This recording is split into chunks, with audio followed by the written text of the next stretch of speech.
Thank you, Cheryl, and thank you to all our featured speakers this year.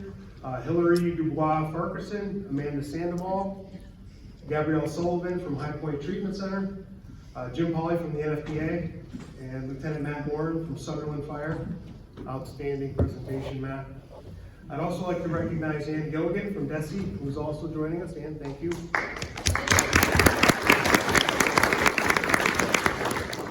I also want to say thanks to the Fire and Life Safety Task Force. The passion you put into this year's conference really shows. And most of all, I want to thank you, firefighters, educators, advocates, and service providers who work to make this Commonwealth safer. If you ever wonder if your work matters, just take a look at the numbers. Yep. According to the U.S. Fire Administration data from 2021, Massachusetts is hands down one of the most fire-safe states in the nation. And that's not a fluke from the pandemic. Fire deaths in Massachusetts are about half the national rate, and they've been well below the national average for years. Just like any other trend, that's the result of many factors. Advances in fire protection technology, firefighter training that keeps pace with emerging hazards, and an evolving fire code and the investment of those who enforce it. But I can't overstate the importance of a statewide, consistent, professional fire safety education. The lessons we deliver, to children especially, last a lifetime. And through the years, they've helped cut fire deaths in Massachusetts by nearly half, from 80 in 1996 to 43 in 2022. That's an incredible accomplishment. Please give yourselves a big round of applause.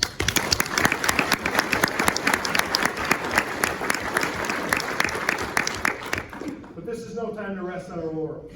As we all know, even one tragedy is too many.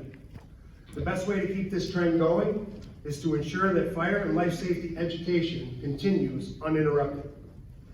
Fire-safe kids become fire-safe teens, adults, parents, and grandparents. But only if those early lessons are reinforced throughout their lives. The greatest value in this conference is that it gives you the tools to do just that. Every day, in every community, one person at a time. And with that, it's almost time to announce the 2023 Fire and Life Safety Educator of the Year and the rest of the nominees. But first, I'd like to recognize the judges who took the time to review, score, and cast their votes on these truly impressive nominees.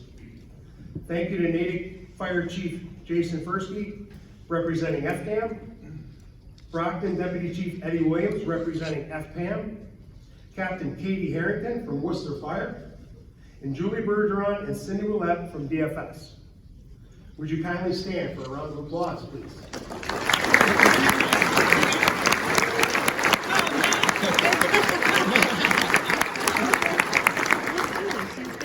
Great job. So this award honors an individual or a team for their involvement and commitment to making our world safer from fire and other preventable hazards. It recognizes those who have shown excellence in educating their community and demonstrated outstanding leadership, teamwork, creativity, and perseverance.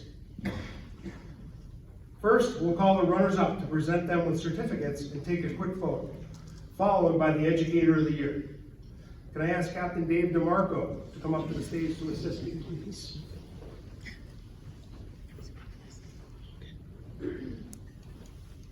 Before we start, I've got to say, selecting one winner from the nominees was no easy task.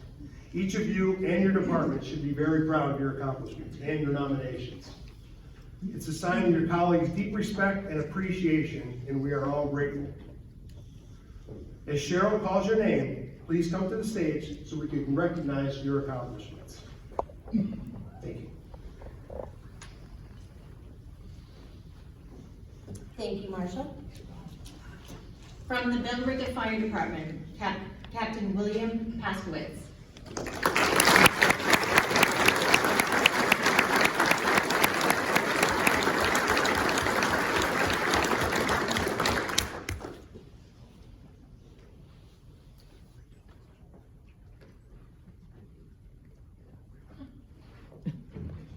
Like graduation. Congratulations. Congratulations. Congratulations. Congratulations. Congratulations. Congratulations. Congratulations. Congratulations.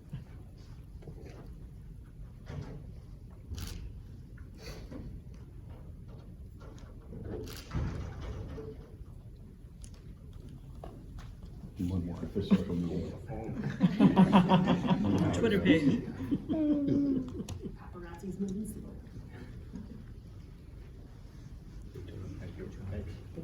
Thank you.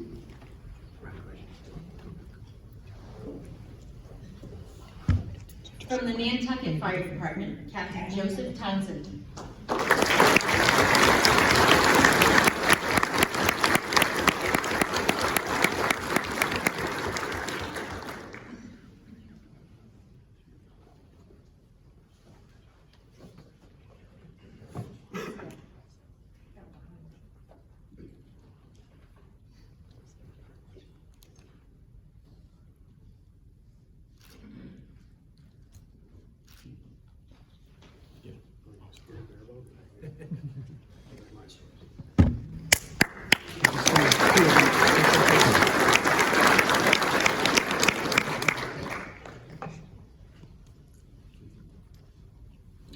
From the Sturbridge Fire Department, firefighter Stephen Joyce.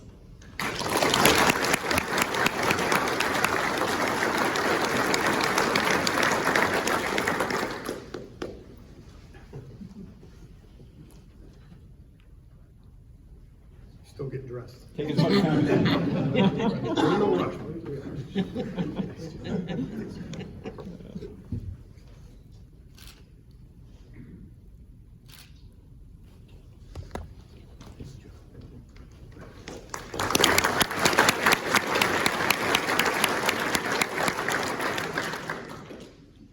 From the Sunderland Fire Department, Lieutenant Matt Morin.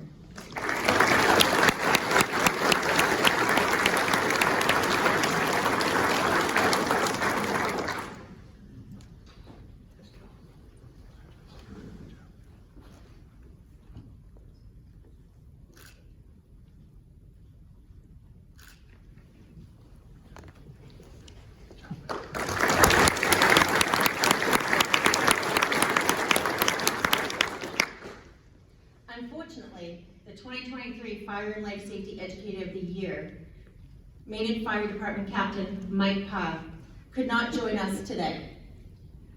The award goes to Captain Mike Parr of the Maynard Fire Department, and accepting on his behalf is Chief Angela Lawless. Chief, can I ask you to join us?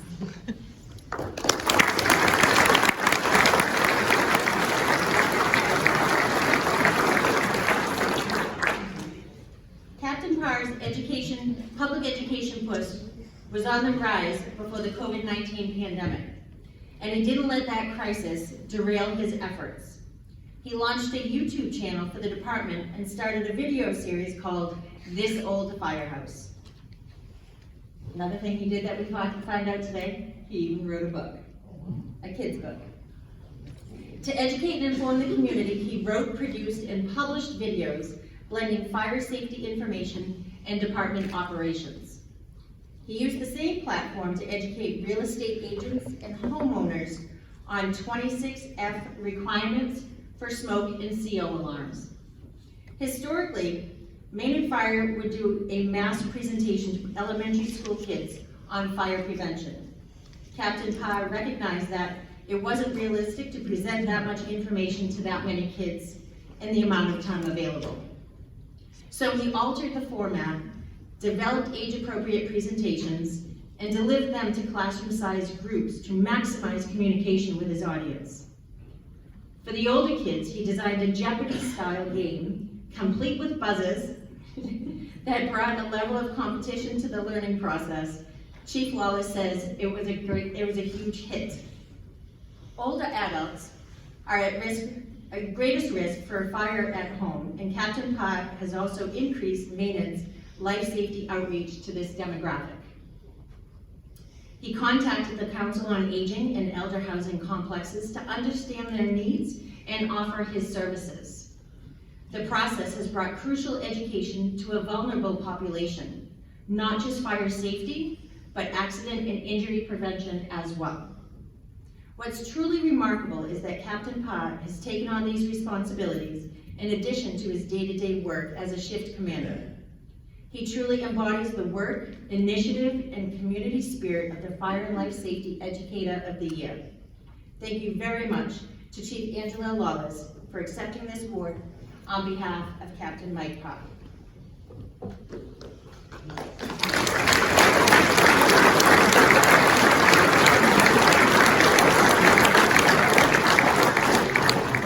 Don't drop that big.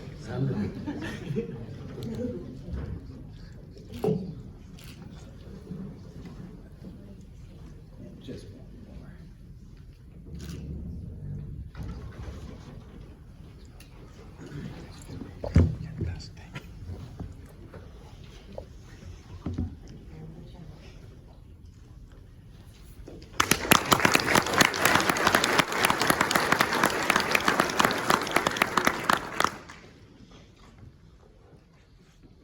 Congratulations to Captain Parr and all this year's nominees. Let's give them a big round of applause.